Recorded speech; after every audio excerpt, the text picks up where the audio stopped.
Poursuivons notre série sur la rentrée scolaire. Immersion ce soir dans une classe unique. Il en existe plus de 3400, surtout en milieu rural et à la montagne. Un seul professeur pour gérer des enfants d'âge et de niveaux différents.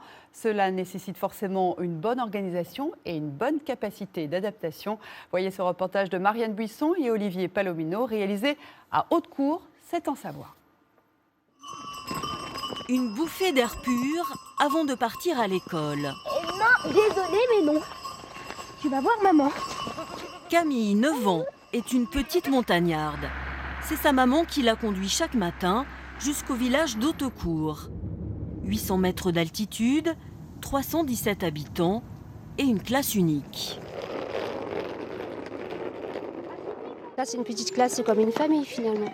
On n'est pas non plus inquiet, on sait que tout le monde va bien s'entendre, il n'y a pas des clans, c'est super la petite classe. Les CP, on va faire un petit... Pour la maîtresse, tout est nouveau. C'est son premier poste en classe unique. 15 enfants de la grande section de maternelle jusqu'au CM2.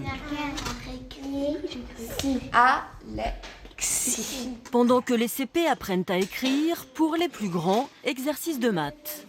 On compte de combien en combien? De 5 en 5. 5 en 5. Dans quel sens? En reculant. En reculant. 5 programmes pour 5 niveaux à enseigner en même temps. Cette jeune institutrice découvre une nouvelle façon de travailler. Disons que c'est une question d'organisation. Il faut savoir rebondir d'un groupe à un autre en fait. Voilà. La maîtresse est partout, hein? Oui, la maîtresse est partout.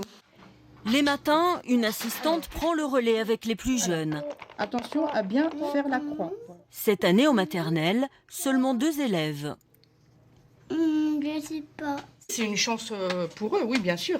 Parce qu'on peut bien s'occuper d'eux, c'est pas comme si on en avait 30, on va dire. Hein, Emma?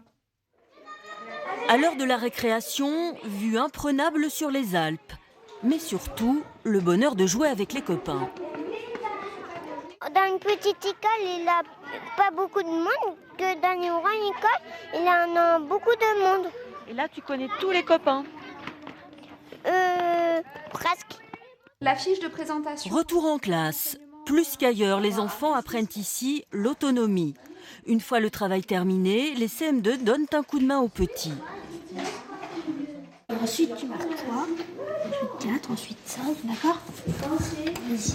Contrairement à des classes, je dirais, à simple niveau, où on a besoin de leur dire, voilà, quand on a fini son travail, il faut faire ceci ou cela. Eux, voilà, ils ont tout de suite les bons réflexes. Après le CM2, les élèves quittent ce cocon protecteur pour aller au collège.